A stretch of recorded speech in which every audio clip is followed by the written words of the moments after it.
Nous avons M. Oumar Djigemde du Parrain, Parti pour la Renaissance. Bonsoir, M. Djigemde. Madame, bonsoir. Nous avons également sur ce plateau Mme Andrea Sawadogo du PRD, Parti pour le Renouveau démocratique. Bonsoir, Mme Sawadogo. Bonsoir, Madame. Alors, merci à tous d'avoir répondu à cette invitation. Comme je l'ai dit tout à l'heure, nous avons également quelques absents. Il s'agit du PDF, Parti des démocrates du Faso, le PPJR, Parti patriotique des jeunes républicains, et le MPF, Mouvement panafricain du Faso. Alors, comme entrée en matière, messieurs, madame, je vais vous demander de présenter votre formation politique. Et je m'adresse à vous, monsieur Ousmane Diallo. Merci bien de me donner la parole. Le parti que nous représentons ici est dénommé Alliance pour la Renaissance, la démocratie et l'intégration, ARDI, le parti de l'or bleu. Le parti est symbolisé par un livre d'abord qui signifie que pour nous, le savoir, la connaissance, la formation professionnelle, tout ce que l'on peut trouver dans le livre est important. Ensuite, il y a un forage d'eau, parce que nous avons dit que chaque Burkinabé a droit à l'eau potable. Et nous allons même plus loin pour dire que pour développer l'agriculture dans notre pays, il faut maîtriser l'eau souterraine. Ensuite, vous verrez un canari. Le canari symbolise la culture. Le canari est ouvert. Ça montre que la culture burkinabé, c'est du donner et du recevoir. Et donc, ceci constitue la vision que nous entendons bien sûr expliquer. Et notre obédience est communiste libérale. C'est vrai que ce n'est pas très connu. Et puis nous sommes présents dans 8 provinces où nous espérons en tout cas avoir des députés. D'accord. Alors, si vous avez fini pour la présentation du parti, on va s'intéresser aux parrains. Merci bien, madame. Le Parti de la Renaissance nationale Parrain est un parti qui a aujourd'hui 21 ans d'existence. Et dès sa naissance, nous avons produit un papier qu'on appelle le manifeste et qui marque la différence fondamentalement dans notre ère politique. À l'intérieur, on a justement les 3 articulations qui caractérisent un manifeste, c'est-à-dire l'idéologie, voilà, le projet de société et le programme de gouvernement. Vous comprenez aisément que les 2 points sont généralement figés. Par contre, le 3e programme de gouvernement évolue en fonction des objectifs visés pour le mandat pour lequel le pays pourrait vous confier. Le parent a comme logo la carte du Burkina Faso. À l'intérieur de la carte, effectivement, il y a un vieillard qui ploie sur sa canne et des jeunes devant lui symbolisés par une femme et un homme, un garçon. Et le soleil levant à l'est, il l'indexe, tout comme pour dire au Burkinabé, vous la jeunesse là, vous voyez ce parti-là, il est le soleil qui devrait pouvoir briller si vous vous levez en même temps avec nous, les initiateurs, briller pour tout le Faso. Alors donc voilà le parent rapidement présenté, madame. Alors, madame Andrea Sawadogo, le PRD, votre idéal? Le PRD, le Parti Renouveau démocratique, est créé il y a 5 ans de cela, depuis 2015. Et je ne peux pas passer sans dire que le président, c'est M. Martial Nikiema, entrepreneur. Et le PRD, dans son manifeste, explique un programme de société, explique également l'idéologie du parti. Et au niveau du Parti Renouveau démocratique, nous sommes un parti mouvancé. Nous avons l'emblème de notre parti qui explique, donc je peux expliquer brièvement, nous avons la carte du Burkina Faso, soutenue par 3 personnes. Et ce qui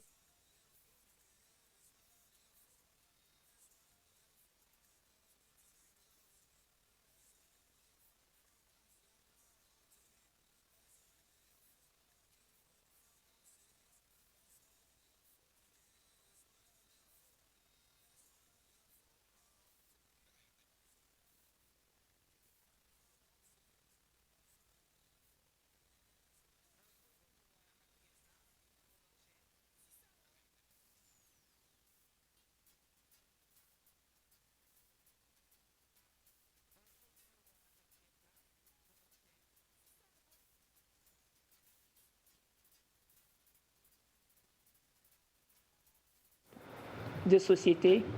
Et prenons sur le plan purement politique, où nous entendons dans notre action contribuer à la bonne gouvernance. Et cette bonne gouvernance peut ainsi matérialiser l'émergence d'un État véritablement de droit. Et si nous parlons du côté, le volet économique et financier, nous pouvons que promouvoir des emplois et aussi contribuer à une facilitation d'ouverture des petites et moyennes entreprises. Et nous pouvons aussi aborder le volet sécurité. Vous savez qu'aujourd'hui, au Burkina Faso, dans notre pays, c'est le problème le plus sérieux, le plus important qui fait couler beaucoup d'encre. Alors nous comptons vraiment côté sécurité et mener beaucoup d'actions, réformer carrément notre armée et aller trouver d'autres stratégies pour essayer de mener à bout cette question du terrorisme. Alors, M. Diallo, est-ce que vous, au niveau de l'ARDI, vous avez des priorités une fois que vous serez à l'Assemblée? Tout à fait. Et je pense que le député, d'abord, a un rôle traditionnel, c'est lui de contrôler l'action gouvernementale, de consentir à l'impôt, de voter les lois. Ça, c'est le rôle traditionnel. Maintenant, une fois à l'Assemblée, nous allons travailler à ce qu'il y ait des lois à même d'aider le monde rural. C'est pourquoi nous avons dit, et nous l'avons expliqué sur notre logo, que nous allons voter, nous allons en tout cas présenter une loi qui va reconstruire la personnalité de l'enseignant. L'enseignant depuis le primaire. Parce que quand vous regardez aujourd'hui, les enseignants souffrent. Et je pense qu'une fois que nous serons à l'Assemblée, une loi sera votée, en tout cas si nous avons la majorité, pour reconstituer non seulement la personnalité, et ensuite mettre des équipements adéquats à leur disposition, parce qu'au XXIe siècle, on ne peut plus enseigner comme si on était au XVIe siècle, enfin au XVIIIe siècle. Ensuite, nous allons voter des lois, en tout cas présenter, pour que l'accès à l'eau potable soit non seulement un droit, mais aussi une réalité dans les faits. Parce que quand vous constatez dans les villages, je suppose que certains ici sont nés dans les villages, il y a des villages où il y a beaucoup de points d'eau, et il y a des villages qui n'en ont pas, tout simplement parce que les villages qui en ont des personnalités influentes dans la vie politique. Nous allons travailler à corriger, à faire en sorte qu'il y ait une loi qui permette à ceux qui n'ont pas de forage, de points d'eau, de venir se plaindre, ou en tout cas de déposer pour dire, attention, nous n'avons pas d'eau jusque-là. Vous voyez comment dans les quartiers déjà, les gens en souffrent. Nous avons dit également que par rapport à l'agriculture, vous savez, si on n'est pas autosuffisant, quelle que soit la politique étrangère que nous allons mener, nous aurons toujours la main tendue. Donc, l'accès à l'eau en général des populations à la base nous permettra d'atteindre l'autosuffisance alimentaire. De plus en plus, on parle de sécurité alimentaire. Nous avons aussi, comme c'est dit dans notre logo, nous allons mettre l'accent sur l'accès à la culture. Vous savez, on a 63 cultures ici au Burkina Faso, mais celles qui sont connues ne dépassent pas autour d'une dizaine. Donc, nous allons faire voter une loi pour permettre à toutes les autres de s'exprimer, en tout cas de les donner des possibilités. Ce n'est pas que elles ne sont pas là, mais il n'y a pas de visibilité. Donc, il faudra même dans les télés, dans les médias, faire en sorte que les cultures qui ne sont pas connues soient également connues, valorisées, permettent à cette composante de s'exprimer. Nous allons également travailler sur l'intégration communautaire.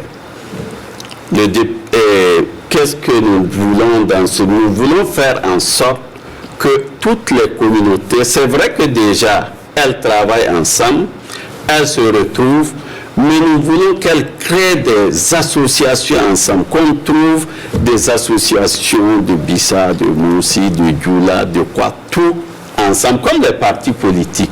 Parce que de plus en plus, on regarde seulement que dans les villages, c'est les mêmes communautés qui vivent dans les mêmes associations. Nous allons faire en sorte qu'il y ait une synergie parmi les différentes communautés. Nous allons également faire voter des lois pour permettre de reconstruire notre développement. Comment on peut faire ces lois? C'est de faire en sorte que les financements, les fonds de l'État soient inclusifs. Vous savez, on a beaucoup de fonds, mais beaucoup aussi des citoyens burkinabés n'ont pas accès. Soit qu'ils ne sont pas informés, soit qu'ils n'ont pas de personnalité influente, alors que les fonds sont là. Est-ce que ce n'est pas aussi parce qu'ils ne remplissent pas simplement certaines conditions? Merci, c'est justement ce que je voulais dire. C'est de travailler à ce que les conditions pour les couches défavorisées soient très légères. Il faut permettre à ces citoyens-là de participer à l'inclusion socio-économique. Nous allons également travailler pour qu'il y ait des lois, c'est sûr, ça aide, on en a déjà, mais il faut beaucoup plus expliquer à travers des formations. Il faut que les députés, en dehors de leur rôle traditionnel que j'ai dit plus haut, qu'ils sortent pour faire des formations en vue d'unir, d'organiser davantage le peuple burkinabé. Alors, merci bien, Monsieur Diallo. Monsieur Digembe, alors on a entendu tout à l'heure Lardi, un accent sur le monde rural, l'intégration communautaire, l'agriculture, l'enseignement, entre autres. Est-ce que ce sont des priorités que vous partagez ou bien vous estimez que nous allons rompre avec les habitudes. Voilà, on a les idées, ça on vous le dit. Nous allons rompre avec les habitudes. Nous ne sommes pas d'obédience sociale, nous ne sommes pas d'obédience capitaliste. Nous sommes, c'est le grégarisme chez nos parents. Le grégarisme, il faut venir à l'école pour le comprendre. En Afrique, nous ne pouvons plus vivre comme les Blancs et avoir la même approche que voilà, on va développer ici, on va développer là. Les députés, nous voulons des députés. Et il nous faut un groupe parlementaire. C'est quand c'est ainsi, là, quand on a un groupe parlementaire, c'est là que vous allez connaître le parent. Sans être au pouvoir, sans avoir suffisamment de députés, le parent se fait entendre par ses lois. Je ne prends seulement pour exemple le délit d'apparence. C'est une loi venant du parent. Nous en avons 29 actuellement qui touchent tous les domaines, le domaine culturel, les domaines administratifs, le domaine politique, le domaine sécuritaire. Tous les domaines, et déjà ce document-là est là présent. L'avantage du parent, c'est que nous proposons et nous soumettons une réaction d'avec le peuple. Vous lisez, vous avez la contradiction. Si vraiment vous avez des idées lumineuses, mais tant mieux, mais c'est de la contradiction que j'ai eu la lumière. Ceci étant, je rappelle qu'on n'est pas, c'est encore le seul parent parti au Burkina Faso où on a pratiqué l'alternance jusque-là. Histoire d'amener les gens dans la culture de l'alternance et éviter d'avoir ce que nous avons pu avoir par le passé. Il y a eu le professeur Laurent Bado qui est le premier président. Il y a eu ma modeste personne, une dame pour la question genre. Il y a eu Barry. Et aujourd'hui, il y a un jeune bien dynamique qui s'appelle Béré, Michel Béré. Ça veut dire qu'on inculque, c'est des valeurs que nous voulons inculquer au peuple burkinabé. Et ça, c'est le rôle d'un député à travers les lois. À travers les lois. Quand nous prenons par exemple le domaine de la culture, je ne peux pas tout citer. il faut revenir sur les valeurs positives culturelles. Il faut remettre sur scène l'Institut du peuple noir, d'ailleurs, qui a été actuellement réveillé par le ministère de la Culture. Quand on voit la chefferie, alors il faut quand même revenir, parce qu'aujourd'hui, quand on fait la politique, les plus nantis, quand ils regroupent, c'est les chefs politiques, les chefs traditionnels qui sont autour, à la limite, si on n'achète pas leur conscience. Alors que c'est des personnalités dans la société burkinabé. Il faut les trouver effectivement un cadre juridique pour qu'ils remplissent réellement leur rôle premier, celui d'éduquer la nation et d'être neutre. Et laisser les politiciens aller. Dans l'administration, il faut totalement réformer. Il faut totalement réformer. On parlait de temps, les camarades parlaient, mes amis d'en face parlaient de l'éducation. Chez nous, il faut, quand on prend l'éducation, il faut reprendre à la base. Il y a l'éducation générale, la formation générale, il faut coupler avec une formation technique. Et à chaque fois, il y a une échelle. Et cela dès la base. Dès la base. Tous les Burkinabés doivent aller à l'école. Vous partez à l'autorité générale, à un moment donné, à niveau de certificat, vous ne pouvez pas, on vous donne une branche. Dans le temps, il y avait les CFJA. Eh bien, ça a été mal pensé, sinon c'était bien. Il faut réveiller ça. Vous allez au BPC, on ouvre une branche, la menuiserie, en sol, bien plus amélioré. Vous arrivez au bac, il faut coupler pour récupérer les déchets de la formation générale. Quand on prend par exemple l'agriculture, nous avons dit, et nous le disons, si la pluie ne vient pas vers nous, alors allons-y vers la pluie. C'est philosophique. Regardez le Burkina Faso cette année. La quantité d'eau qui est tombée. Mais tout est reparti. Ça a toujours été comme ça des années. Il tombe plus d'eau au Burkina Faso que la France. Il tombe plus d'eau au Burkina Faso que l'Israël. Pourquoi nous n'en avons pas retenu l'eau en curant les barrages existants? Mais regardez le barrage numéro 3, c'est 1, 2, 3 de Ouagadougou, c'est combien? Donc il faut d'abord maîtriser l'eau. Mon frère, effectivement, a dit que c'est pas l'eau qu'il faut. Même si vous maîtrisez l'énergie, vous pouvez booster l'agriculture. Mais attention, on ne booste pas le développement en partant se noyer dans des crédits. On ne va pas pour aller dire, bon, on a besoin de prêts. Ben, il a si bien dit, il y en a. Et nous avons ce que nous disons le capitalisme populaire alimenté par l'actionnariat populaire. Quand on créait le parti, des éminents économistes auprès de qui nous étions allés pour pouvoir évaluer, on était à 120 milliards annuels. 21 ans aujourd'hui, si on doit faire, je sais ce que ça peut valoir. C'est-à-dire sur la base de l'actionnariat populaire, nous développons beaucoup. Nous développons beaucoup, nous créons de l'emploi. Nous créons de l'emploi et on n'a plus besoin d'aller chercher de l'argent ailleurs. Et je précise, madame, c'est en 1980, il y a de cela 41 ans, que le professeur Laurent Gbagbo a dit, dans son ouvrage, en janvier 80, ni l'Est, ni l'Ouest. Ça veut dire, ni l'Est, le capitalisme, ni l'Ouest, ni l'Est, le socialisme, ni l'Ouest, le capitalisme. C'est le grégarisme. Et si l'Africain n'a pas encore compris que c'est ça qui peut nous sauver, je crois que nous allons toujours naviguer politiquement et de façon politicienne. Alors, tout à l'heure, vous avez parlé de 29 lois, si j'ai bien compris. Alors, de 29 lois avec 213 mesures. D'accord. Est-ce que déjà on peut avoir une idée sur quelques-unes d'entre elles? Oui, mais c'est ce que je disais. Quand on prend par exemple la chefferie en matière de culture, nous disons que nous devons légiférer et donner un statut particulier aux chefs coutumiers. Tous azimuts, pour que les chefs jouent leur rôle de catalyseur au niveau de leur société et ne plus s'intéresser à la politique. Alors, avec tout ce que vous avez exposé, c'est bien beau. Alors, on aimerait savoir qu'est-ce que le parrain a mis en place comme stratégie pour pouvoir en tout cas mettre en place tout ce projet. Pour la mise en œuvre de ça. Vous savez, nous sommes sur le plateau et je vois que le titre c'est au cœur des législatives. Justement pour avoir des députés. Tous ces mots-là, tout ce que nous disons, c'est vrai tant qu'on n'a pas de représentation nationale. Tant que nous n'allons pas avoir des députés pour prendre des textes qui puissent nous permettre de mettre en œuvre notre projet de société. Alors là, je profite sur votre plateau pour donner des précisions à nos autres camarades politiques. Il y en a qui parlent de projet de programme ou de programme de société. Non. C'est un projet de société qu'un parti doit présenter et chercher à faire un contrat avec la population. Et un programme de gouvernement pour mettre en œuvre et atteindre ce projet de société. Donc voilà cette précision. Et nous, il nous faut des députés. Il nous faut des députés. C'est pourquoi d'ailleurs aux parents, nous partons par la sensibilisation.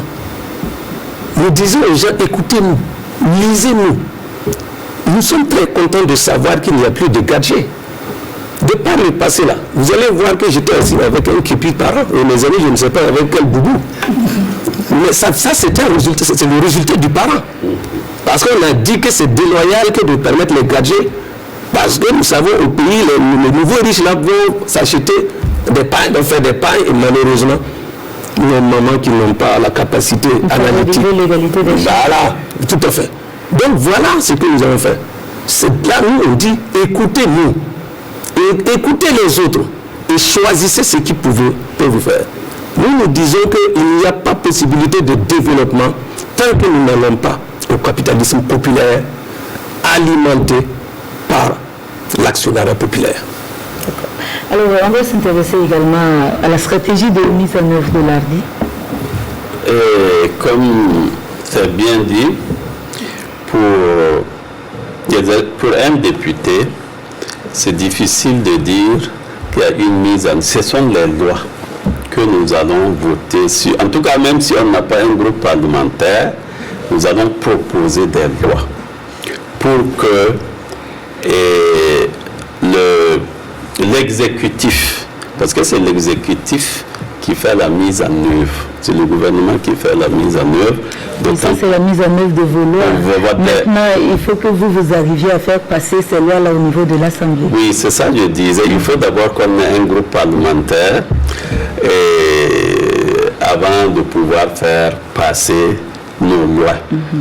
Donc, là-dessus, je ne peux pas trop parler parce que si vous n'avez pas un groupe parlementaire, ça devient déjà un problème. Mais nous allons proposer, parce que nous allons proposer à ceux qui ont le groupe parlementaire, et si d'avance nous avons un groupe parlementaire, nous allons le faire, et maintenant voir dans quelle mesure effectivement l'exécutif va prendre en compte. Parce que comme je disais, le pouvoir législatif est bien limité. C'est un rôle, c'est une fonction qui leur est dévolue. C'est consentir l'impôt, c'est l'action. Voilà, c'est ça. Voilà, maintenant, on peut sortir un peu, puisque ça c'est la Constitution qui est. On peut sortir pour dire par exemple qu'on va faire des formations, qu'on va aider le monde autrement. Et c'est pourquoi je dis, si nous sommes élus, en dehors de notre rôle traditionnel, nous allons faire des formations vis-à-vis de nos populations rurales, parce que nous allons surtout travailler pour le monde rural. Parce que nous sommes nés là-bas et nous connaissons des problèmes qu'ils vivent. Et nous souhaitons les faire sortir de ces problèmes. C'est pourquoi nous avons, dans notre parti, il y a beaucoup de techniciens, d'ingénieurs, c'est pluridisciplinaire. Et nous avons déjà conçu des modules de formation pour aller dispenser au monde rural. Parce qu'ils ont la volonté de travailler, ils ont la capacité, mais il leur manque aussi certaines techniques, certaines technologies. Parce qu'aujourd'hui, on ne peut plus penser comme il y a très longtemps. Donc, nous allons faire des apports techniques à nos populations. Si nous prenons aujourd'hui, banalement, je parle terre à terre, beaucoup de nos mamans aujourd'hui font de la transformation des produits locaux. Il suffit seulement d'arriver dans certains pays, leur acheter une petite technologie, au lieu de faire à la main, je vois les jus de tamarin, etc., et ils pourront faire beaucoup. Il faut aussi les former à la qualité et aussi à l'emballage. Parce que pour beaucoup de produits, c'est seulement des emballages. Je pense que nous serons des députés à mesure d'aider le monde rural à se développer davantage.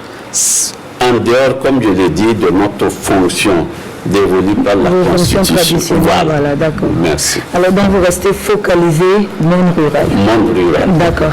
Alors, Madame Sawadogo, qu'en est-il au niveau du PRD? Au niveau du PRD, en dehors vraiment de ce que le député a l'habitude de faire, c'est-à-dire voter les lois, et nous pensons qu'il faut revoir carrément le système. Parce que le député, une fois à l'Assemblée, c'est laisser quelqu'un venir lire les textes et puis on vous demande de voter. Moi je vois qu'il y en a qui votent même parce qu'ils votent même sans comprendre le fond même des textes. Alors, comme les camarades qui m'ont précédé l'ont dit, il faut revoir même carrément la formation. Ça veut dire, en dehors de l'étape traditionnelle que nous connaissons, il faut repartir sur une autre base. Et cela, ça peut être quoi? Il faut essayer de diviser les députés en groupes, en fonction quand même des niveaux intellectuels. Et puis, donner plus de formation et que ces députés en retour puissent faire ce qu'on appelle une restitution. Cette restitution, c'est au niveau de la société même. Je veux dire, si nous voulons avoir un peuple quand même un peu aisé, parce qu'aujourd'hui, nous constatons un peuple burkinabé qui traverse pas mal de difficultés. Le peuple burkinabé a faim. Alors, comment faire pour aider le peuple burkinabé à sortir de cette famine? Moi, je trouve qu'il faut développer des stratégies. Et pour développer ces stratégies, il faut aider la population à s'épanouir. Surtout la jeunesse burkinabé. Nombreux sont ces jeunes-là quand on lance un concours de la fonction publique. Cette année, vraiment, moi, ça m'a beaucoup touché. Quand j'ai vu que peut-être même pour 5 places, il y a au moins 1000 inscrits. Est-ce que le gouvernement, est-ce que ce n'est pas le moment pour notre gouvernement burkinabé de revoir la base même de l'éducation?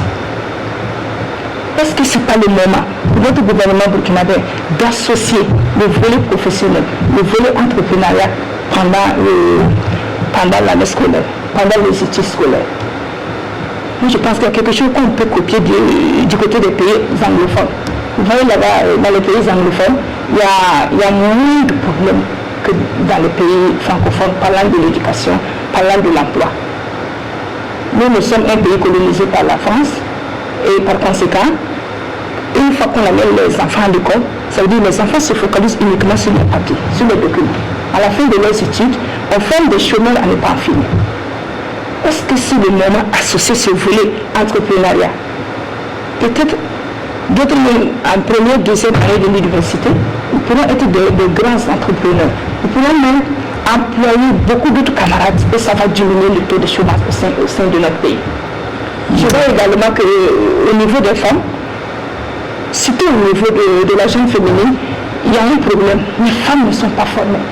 Non seulement elles ne sont pas scolarisées, et elles ne bénéficient d'aucune formation. Il faut former et il faut accompagner les femmes. Parce que c'est les femmes, je peux dire qu'elles sont vraiment au centre de la société. Je dis que les enfants, elles vont faire le commerce pour s'autosuffire. Il y a un volet psychologique même qu'elles jouent au sein de la société. Et nous devons prioriser cela. Et je vois aussi qu'au niveau de l'Assemblée, il y a quand même des petits soucis souvent, juste quand je regarde à la télé. Et il y a des gens, quand je les vois là-bas lever le petit doigt pour voter une loi, je me demande est-ce qu'ils ont réfléchi profondément. C'est peut-être des questions de choix et de conviction. Tout à l'heure, vous avez parlé des niveaux, il fallait regrouper les députés par niveau. Est-ce que vous ne pensez pas que vous allez créer des frustrations comme ça au sein de l'Assemblée? Et pourtant, moi, je ne vois pas que ça permet des frustrations. Parce que souvent, c'est le parti qui bat campagne, qui amène son député au niveau de l'Assemblée. Est-ce qu'il faut arriver maintenant, c'est la responsabilité de l'institution parlementaire de remettre en cause le niveau d'un député? Ce n'est pas une remise en cause, madame. Je veux juste dire qu'on peut former les gens, pas forcément en français, il y a les langues nationales qui sont là. est-ce que si on apprend à un député, disons analphabète ou illettré, je ne sais pas trop, je m'excuse, si on lui apprend le contenu, si on lui dit pourquoi est-ce qu'il n'est pas député pour soulever le petit drapeau de je suis d'accord, mais il est député pour débattre, il est député pour donner son point de vue. Vous ne trouvez pas que c'est encore meilleur? Le point de vue, c'est peut-être parce qu'il est d'accord avec ce qu'on dit. C'est aussi un point de vue. D'accord. Alors, on va parler maintenant de la stratégie pour la conquête de l'électorat. Vous êtes, tous les partis sont actuellement sur le terrain. Alors, on va s'intéresser à la stratégie au niveau du parti. Voilà. Bien, permettez-moi, madame, de revenir en français facile, parce que quand on dit le grégarisme, on dit le capitalisme populaire, on dit l'actionnariat populaire, bon, donc on dirait, mais voilà des mots, c'est des putains, alors que non, c'est simple. Je ne peux pas vous adresser à... Voilà, quand c'est dit en fonction de l'interlocuteur, nous savons moduler notre capacité à nous faire écouter et entendre et comprendre. Si bien que je souhaite ici, on appelle ça la table, non? Pour comprendre que le peuple burkinabé sache que quand on dit capitalisme populaire, là, c'est aussi simple que ça. Une entreprise est là, et le capital de l'entreprise, là, on le subdivise en actions. Et les actionnaires ne sont autres d'abord que les travailleurs au sein de la boîte, au sein de l'entreprise, en tant que l'unité de production. Et si les travailleurs n'arrivent pas à couvrir, on élargit au ressort territorial, voilà, de l'usine. Et soyons, on ne veut pas vivre en autarcie, hein, parce que nous sommes aussi regardants. Vous ne pouvez pas aujourd'hui vivre en autarcie. C'est une question d'action. Nous ferons en sorte que les travailleurs et les Burkinabés autres qui sont dans le ressort territorial de l'entreprise puissent avoir la majorité dans l'action. Cela suppose que quoi? Notre capital aussi est ouvert aux étrangers. Seulement la boîte là appartient aux Burkinabés dans cette vision économique. Vous verrez que les travailleurs au sein de l'entreprise là, la question de grève est éliminée. Je ne peux pas être propriétaire et me permettre de mener des grèves. De toute façon, tu es membre du conseil d'administration et tu verras la courbe évolutive de la région économique. Mais c'est ça l'actionnariat. Et je m'en vais vous dire qu'à Yako, à côté, au niveau de la production de tomates, l'actionnariat a été mis en place et l'usine de transformation de la tomate emploie 200 personnes. Et nous disons que par l'actionnariat populaire, nous pouvons créer autant d'unités de production. Un pays ne peut pas être développé sur la base de la consommation, de l'import-export. Il faut produire. Et pour produire, il faut avoir les moyens de la production.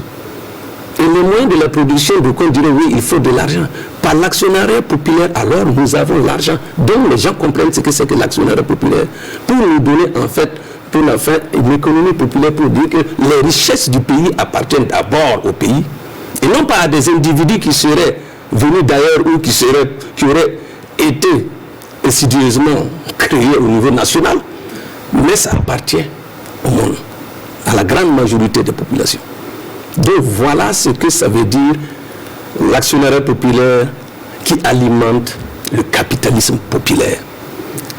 La stratégie découle du fait que nous souhaitons que les gens écoutent. Écoutez les gens. Nous sommes 3 partis.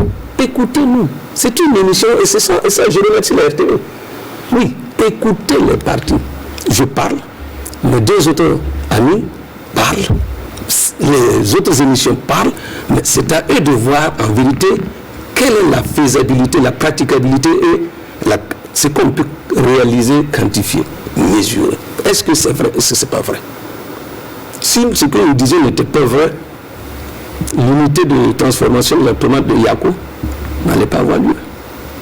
Et nous disons que l'économie, là, aujourd'hui, là, on va à la Banque mondiale, au FMI, on contracte des prêts. D'abord, nous en souffrons. Nos enfants en souffriront, jusqu'à nos petits-fils. Et c'est maintenu par les Occidentaux pour que leurs petits-fils soient toujours à l'aise. Et nous, on refuse de changer. Donc, je crois que la stratégie, pour que les gens nous écoutent, nous votent là, ils n'ont qu'à repartir par la naissance du parti. Et nous, on dit que, bon, c'est bien. Nous proposons. Nous ne sommes même pas au pouvoir.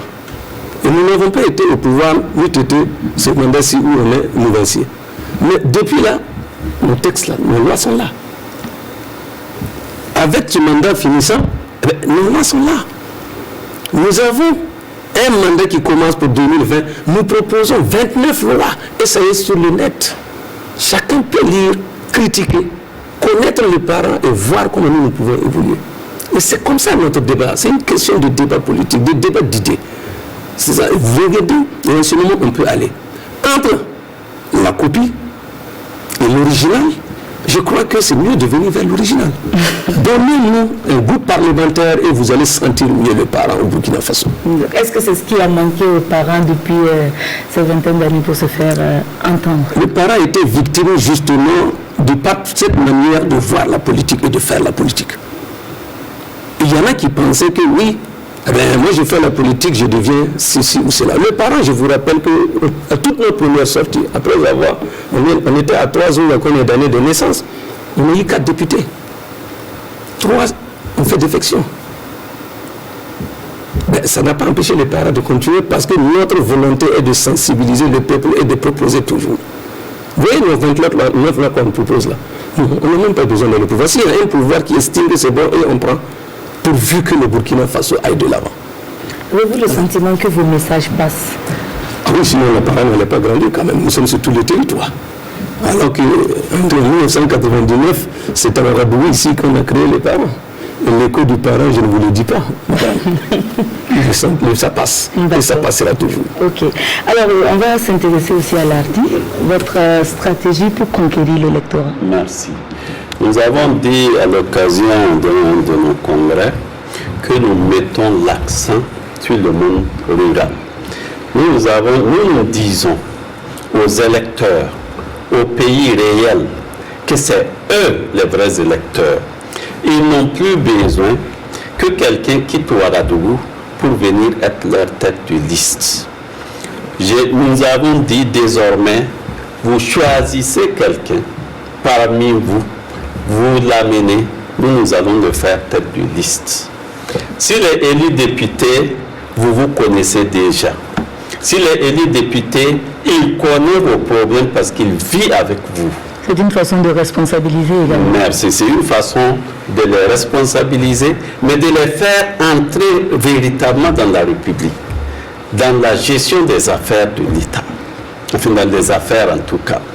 Et nous nous organisons de telle sorte que c'est pour eux, nous leur disons, on ne peut pas développer le Burkina Faso par le sommet. Le développement là viendra par la base. La base là, c'est vous. Mais si vous reculez, si vous écoutez toujours ceux qui sont à Ouaga, qui viennent vous raconter ce qu'ils veulent et ils repartent, vous n'allez jamais vous développer. Parce que souvent, les gens ne veulent pas que vous vous développez, parce que lorsque vous serez développé, vous n'allez plus les suivre. Donc, ils vous maintiennent dans l'ignorance. Ils font en sorte que vous ne pouvez pas vous développer. Mais si vous-même vous prenez conscience, vous prenez la responsabilité d'être devant, d'expliquer à ceux avec qui vous vivez tous les jours que la fonction de député, là, on n'a pas besoin d'être docteur, on n'a pas besoin d'être ingénieur. Non, on a besoin seulement d'être intellectuel, pouvoir utiliser son intelligence. C'est ce que nous disons au monde rural, au pays réel, pour que eux-mêmes, ils s'auto-votent et ils viennent à l'Assemblée. Nous voulons que notre Assemblée, la 50% là, ça soit le pays réel, ce qu'on a appelé le pays réel, c'est-à-dire le monde rural qui vient, qui voit. Et d'ailleurs, comme il parle de grégarisme, je crois qu'il ne connaît pas très bien. Avant de parler de ça, est-ce que vous ne sous-estimez pas un peu la contribution des acteurs qui ne sont pas du monde rural? Parce que quand vous parlez d'acteurs, du pays réel et les autres? Les autres, parce que nous, notre parti a fait une analyse, je fais partie de ces intellectuels, bien entendu. Nous avons fait une analyse, nous avons dit depuis 1960 que les intellectuels sont au devant des choses. C'est vrai, eux, ils se développent. Quand vous regardez aujourd'hui, voilà, 2000, quoi, cité de l'impunité, eux, ils se développent. Mais quand moi, je retourne chez moi au village, je regarde les maisons dans lesquelles les parents dorment. Je dis, mais il y a un problème. Pourquoi autant de duplex et de quoi ici, on n'est même pas en mesure d'envoyer des ingénieurs pour les aider à remodeler leur habitation. Mais vous savez qu'à Ouagadougou également, tout le monde ne dort pas à Ouagadougou 2000. Non, je donnais un exemple qui sont les intellectuels qui sont à Ouaga et qui font ça, alors que nous devons aider surtout là-bas. Donc de 1960 à nos jours, les intellectuels ont utilisé l'État comme un instrument domestique pour se développer eux-mêmes au détriment du monde rural. Moi, je rêve, comme ils sont grégaires, quoi là. Moi, ce que je souhaite un jour, c'est que le monde rural s'organise et vienne prendre la capitale. C'est ce jour qu'on va vivre la véritable révolution. C'est ce jour peut-être que le grégarisme pourra se mettre en œuvre. Politiquement parlant, vous voulez dire? Politiquement, je souhaite un jour que la véritable révolution advienne au Burkina et que cette révolution soit l'œuvre du monde rural et non l'œuvre des petits intellectuels bourgeois qui veulent toujours domestiquer l'État. C'est pourquoi nous sommes en train de sensibiliser, de former, en tout cas de mettre, je sais que ça va durer, mais ça va venir, parce que Mao Tse-tung l'a réussi, je sais qu'ici nous allons le réussir également. Et je souhaite que l'Assemblée ait beaucoup de citoyens du pays réel à l'occasion des élections de 2020. Et que tous ceux qui nous regardent, il faut voter hardi. Il ne faut pas vous tromper. Alors, on va permettre également au PRD de nous parler de sa stratégie de conquête. Qu'est-ce qui est fait à votre niveau ou qu'est-ce que vous comptez faire pour mieux vous faire entendre? Ce qui est déjà fait, je salue même ce qui est déjà fait, parce que nous avons une méthode qui paie beaucoup au niveau du Parti pour le renouveau démocratique. C'est la stratégie de porte à porte. Et nous parvenons à convaincre nos frères et sœurs burkinabés qu'il peut y avoir un réel changement pour le Burkina Faso. Est-ce que vous êtes assez nombreux pour pouvoir toucher le maximum à travers cette stratégie? Tout à fait. Nous le faisons bien et comme je vous l'ai dit, nous avons des résultats palpables et cela se saura au soir du 22 novembre 2020. Et au fait, c'est quoi? Et nous sommes étendus sur l'ensemble du territoire. Même si nous avons eu des problèmes pour le dépôt de nos candidatures suite à des erreurs, et qu'on se retrouve sur 6 provinces, il faut reconnaître que nous avons des militants, vraiment beaucoup de militants sur l'ensemble du territoire. Alors, tous ces militants croient au PRD. Et surtout, vous savez que le président, c'est un opérateur économique, c'est quelqu'un qui est entrepreneur. Il met l'accent au niveau du soutien des jeunes. Vous voyez, si vous remarquez, il y a beaucoup d'étudiants avec le PRD parce qu'ils nous ont dit, nous, on ne veut pas l'argent, on ne veut pas dire, nous ne sommes pas venus pour 5 000 ni pour 2 000. Nous sommes venus pour qu'à la sortie, à la fin de nos études, nous puissions avoir un emploi. Nous puissions avoir, à la fin du mois, un petit quelque chose. Ce petit quelque chose, c'est quoi? Un petit salaire pour pouvoir subvenir à nos besoins. Facile. Voilà des gens qui ont compris, qui veulent en tout cas le développement du pays. Et je voulais souligner quelque chose par rapport à ce que le camarade a souligné. Vous savez, souvent je me demande est-ce que le peuple burkinabé a soif du changement. Parce que pour avoir le vrai changement, il y a un prix à payer. Nous avons vu le cas tout de suite avec, après l'insurrection, après le départ de Blaise, quand le PP a accédé au pouvoir, tout le monde crie que c'est chaud. Peut-être que même vous, madame, vous criez que c'est chaud. Est-ce que réellement on peut apporter le vrai changement sans un prix à payer? C'est la question que je me pose. C'est la même question que je fais allusion lorsque vous parlez de prix à payer. Le prix à payer, c'est accepter, comme ce que le camarade a dit, accepter le changement de régime. Couper net avec le copier-coller, c'est-à-dire emporter les idées d'ailleurs.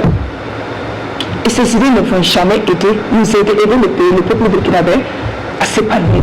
Il faut que nous parvenions à accepter notre situation, nos conditions de vie réelles ici au Burkina Faso, et puis se baser, se focaliser sur ces conditions pour pouvoir espérer un changement. Ça va prendre du temps comme ce qu'il a dit, mais je sais que dans 10 ans, 15 ans, 20 ans, les choses vont changer. Mais dès qu'on veut aller du changement, la population se rebelle. Vous voyez là, il y a les syndicats qui sont là, les syndicalistes qui ne partent pas à sortir, à dire non, c'est ceci, c'est cela. Vous voyez, toute la jeunesse est dehors. Depuis qu'il y a eu l'insurrection, c'est comme s'il y avait un produit qu'on a donné au peuple burkinabé. C'est un peuple vraiment qui, qu'on ne le connaît plus, à travers le langage, à travers, il y a l'incivisme qui est là. Et moi, je me demande à quel moment il y aura le vrai changement. Les syndicalistes vous diront peut-être que c'est une aspiration justement au changement qui les amène à manifester pour de meilleures conditions de vie et de travail. Mais est-ce que ça peut être un argument? Si, ça peut être un argument, mais est-ce que dans ça, là, il n'y a pas... Moi, j'appelle ça un règlement de compte à quelque part. Est-ce qu'ils ne sont pas manipulés par d'autres politiciens? Moi, tout ça, c'est des politiciens. Tout ça, c'est des politiciens.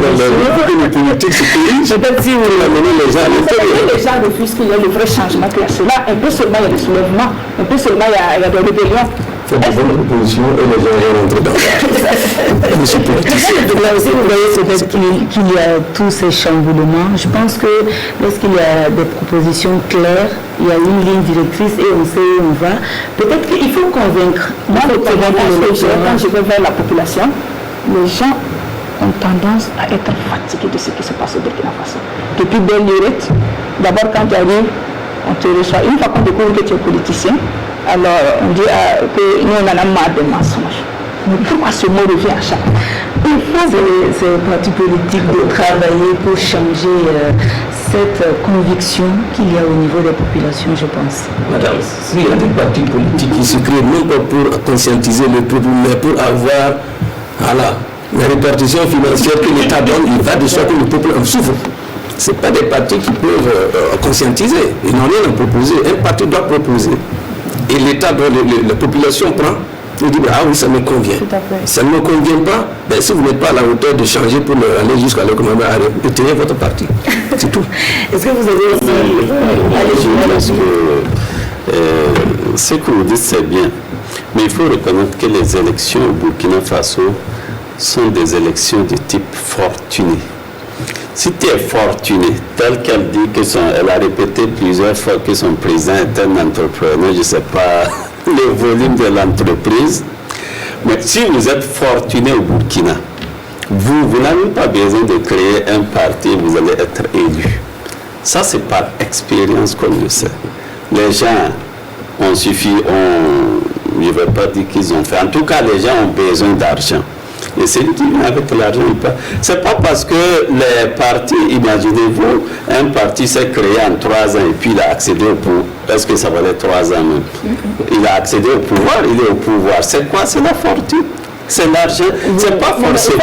La population a changé de mentalité par rapport à ça. Si je suis votre argumentaire, cela signifie que la population n'écoute pas les messages. Merci, c'est ce que je voulais dire. Justement, et pour cette campagne, vous devez développer la stratégie pour amener la population à écouter vos messages, pour changer de mentalité si besoin. Actuellement, là, nous avons une équipe, c'est le porte-à-porte. C'est le porte-à-porte là, beaucoup de partis. Le porte-à-porte là, c'est vrai que tout le monde parle de porte-à-porte, mais c'est déjà pas mal. Quand vous rentrez dans une concession, vous avez au minimum un électeur. Sinon, vous avez plusieurs électeurs. Et le porte-à-porte peut éveiller des consciences. Si vous arrivez à convaincre les propriétaires de cette concession de vos idées, mais il y a tâche d'huile, ce sont ces derniers qui vont faire le relais. Parce que ce n'est pas en termes de nombre de portes qu'il faut franchir d'abord, mais c'est en termes de valeur, de message. Que vous avez touché. Exactement. Parce que c'est à ce niveau que tu dois convaincre. Tu convaincs de par tes idées, et en ce moment-là, tu as espoir que ces mêmes personnes vont faire le relais. Je crois que ça paie, parce que depuis que les parents sont là, c'est vraiment le porte-à-porte de cette manière. À l'heure où je vous parle, nous avons des étudiants qui font le porte-à-porte. Et je sais pourquoi les parents ont régressé. De 6, vous vous êtes à 1 ou 2. Très bien. Vous ne m'avez pas suivi. Vous ne m'avez pas suivi parce que j'ai été réaliste. Absolument. Vous ne m'avez pas suivi, madame. Le domaine n'est pas censé C'est pas censé sur les parents, mais c'est le bruit. Mais plutôt connaître vos stratégies et puis... C'est le bruit, mais c'est une occasion. C'est une occasion. Non, je crois que le recours de bonne conduite est là, la première voilà, on dit, c'est le débat d'idées. Nous, on dit que la politique, ce sont les idées. Donc, nous sommes, en fait, je vous ai dit que jusqu'à présent, les gens ont cette manière de comprendre la politique, c'est le gain personnel. Si je gagne, je vais. Si un autre temps, ça ne va pas, je me retire alors. Mais c'est ça la vérité. Nous avons eu 4 députés. Immédiatement, 3 ont démissionné. Personnellement, il y a un qui n'est pas là. Mais le dernier, quand on les rencontre, ils regrettent. Nous sommes repartis, on a eu 2 députés. La personne, je ne vais pas citer, je ne sais pas si le plateau permet, mais vous les connaissez. Alors, il y a eu crise d'ailleurs, comme dans tout parti. Mais il y a un député qui n'a pas eu le courage de remettre le mandat. Il siège avec un parti de l'opposition. Mais ça aussi, le parent dénonce l'inactivisme de l'administration, parce que les textes ont été clairs. On devait interpeller pour que le parent retrouve son siège. Mais que voulez-vous? Quelqu'un qui ne dort pas, vous voulez le réveiller. Nous, on fait foi a priori, et si vous venez, on continue. Qu'à cela maintienne, nous continuons notre lutte jusqu'à obtenir des députés qu'il faut pour la mise en œuvre des lois que nous proposons pour le bien-être du Burkina Faso. D'accord. Je viens de parmi les lois, effectivement, c'est vrai que déjà le CNT a travaillé, mais il faut qu'on travaille à réduire la corruption électorale dans notre pays. Ce qui fait que souvent, c'est le hurlement de la populace qui permet à certains d'accéder à des postes. Tout simplement parce qu'ils ont beaucoup d'argent et quand vous regardez, vous allez voir, ils traînent le monde et les gens pensent que c'est les meilleures idées qui sont là-bas. En réalité, comme dit Jean-Jacques Rousseau, la volonté générale peut errer, peut être dans l'erreur. Et c'est ce qui se passe dans notre pays. Pour peu que vous ayez l'argent, vous êtes élu. Pour être député aujourd'hui, le montant qu'il faut dépenser, je ne sais pas, j'entends les gens parler. Comme moi, je travaille avec le monde rural, c'est eux qui sont candidats. Pratiquement mes têtes de liste sont issues des villages. C'est une expérience que nous sommes en train de faire. Est-ce qu'il y a de l'argent à l'Ardi? Vous dites que sans argent, on ne peut pas être élu. Alors, on voudrait savoir, est-ce qu'au niveau de l'Ardi, il y a de l'argent, puisque vous espérez être élu? Oui, c'est ça, j'ai dit, nous travaillons avec le pays réel. On leur a dit, vous vous connaissez. Vous savez que vous n'avez pas d'argent. Donc, ne rentrez pas de parler d'argent. Vous n'avez pas de bien matériel. Quand vous vous regardez là, chacun connaît l'autre. Faites en sorte que vous soyez élus sans mettre de l'argent. Ceux qui ont l'argent, les gens qui vont venir là, ils vous nettoient et continuent. Mais si vous prenez conscience que c'est vous-même qui êtes devant, qui allez aller à l'Assemblée, vous n'allez pas accepter l'argent de l'autre. Même si vous prenez, je ne souhaite pas, peut-être vous allez bouffer, mais ça c'est indigne de prendre l'argent de quelqu'un pour dire c'est l'argent du peuple, je prends, je bouffe et je ne vote pas. Non, je les ai dit, ça c'est indigne. Ne prenez même pas. Dites-leur, nous aussi nous sommes candidats cette année. Avant c'est vous on votait, non. Maintenant nous allons nous voter nous-mêmes. Celui qui est tête de liste ici, là, il est né ici, il est toujours ici, il est avec nous, il abreuve ses bœufs avec nous, il cultive la tomate avec nous. Voilà ce que nous leur disons. C'est vous qui pouvez changer, amener le vrai changement au Burkina. Ce n'est pas nous autres. Nous, il faut dire que les intellectuels burkinabés aujourd'hui, il y a un problème que je ne veux pas dire sur le plateau.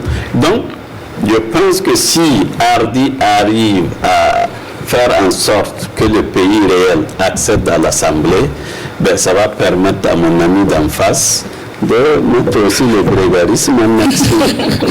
Parce que le village vit dans le grégarisme. À travers ce que vous dites, on se rend compte aussi qu'il y a de la place pour la conviction. Tout n'est pas qu'argent et matériel. Oui, c'est ça, je dis, là-bas, il y a la conviction. Mais en ville, nous, si je dis la jeunesse, elles ne vont plus me voter. Ça pose problème. Tu as problème avec la question.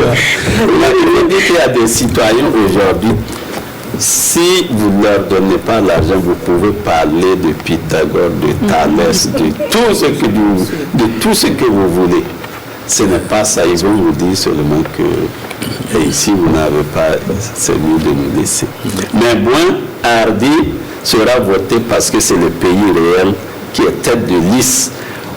Ne votez aucun parti. Voilà, comme il n'y aura pas que l'Hardy au niveau de l'Assemblée, on va permettre aux autres partis également de dire un mot. Il nous reste juste 4 minutes, donc on va juste faire un tour de table pour vous permettre de compléter. Je vais commencer avec Madame Sawadogo. Ok, merci. Moi, je vais demander au peuple burkinabé de voter pour le PAD, le Parti du Renouveau démocratique, le parti qui va apporter le vrai changement. Et voter pour le PAD, c'est bâtir un Burkina nouveau, c'est aller dans le sens de l'émergence, c'est aussi gouverner pour le peuple, gouverner par le peuple, c'est aussi avoir des idées nouvelles pour vraiment une vraie stratégie pour l'intérêt de tous les citoyens burkinabés. Merci, Mme Sawadogo. Alors, M. Digendé. Merci, Madame. J'ai 2 choses à dire. La première chose, c'est à l'adresse de la CENI. Je crois que quand le parent sera à l'hémicycle, on va réviser les textes pour le dépôt des listes. Vous avez vu comment les partis ont souffert. Mais moi, je tire mon chapeau à la CENI parce que la CENI a suivi ce que vous, par le politicien, avez voté. Voilà. Donc, si ça ne convient pas, revenez et revisitez vos textes. Mais c'est simple. Toujours égal à lui-même, le parent propose qu'en 2025, nous puissions nous inscrire en ligne à la CENI. Si tu es en erreur, tu es face à ton écran, tu n'as pas un commissaire de la CENI pour faire du tapage souvent, comme nous l'avons vu cette année. Encore le parent a donné une idée. Et pour finir, nous disons, depuis longtemps nous proposons. Moi, les amis des autres partis sur le plateau disent, ouais, les gens sont fatigués, effectivement, de politiciens. Vous êtes fatigués, vous, politiciens. Vous en avez marre. Vous n'aimez plus les politiques politiciennes. Alors, votez par an. C'est ça la vérité maintenant. Je vous remercie. Voilà, c'est avec l'Hardy que nous allons réformer. Merci beaucoup. Je n'ai pas grand-chose à dire, mais j'ai une excellente chose à dire.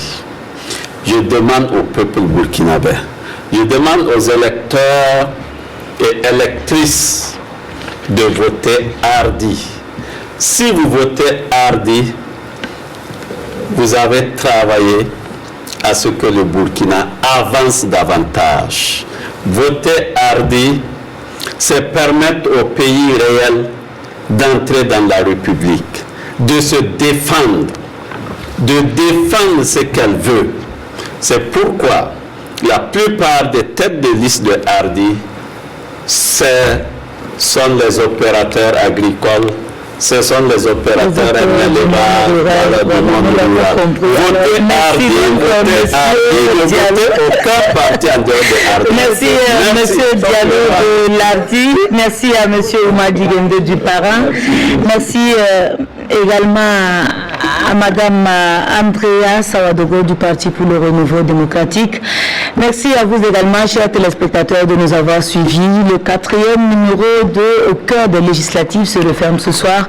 On se donne un rendez-vous pour demain.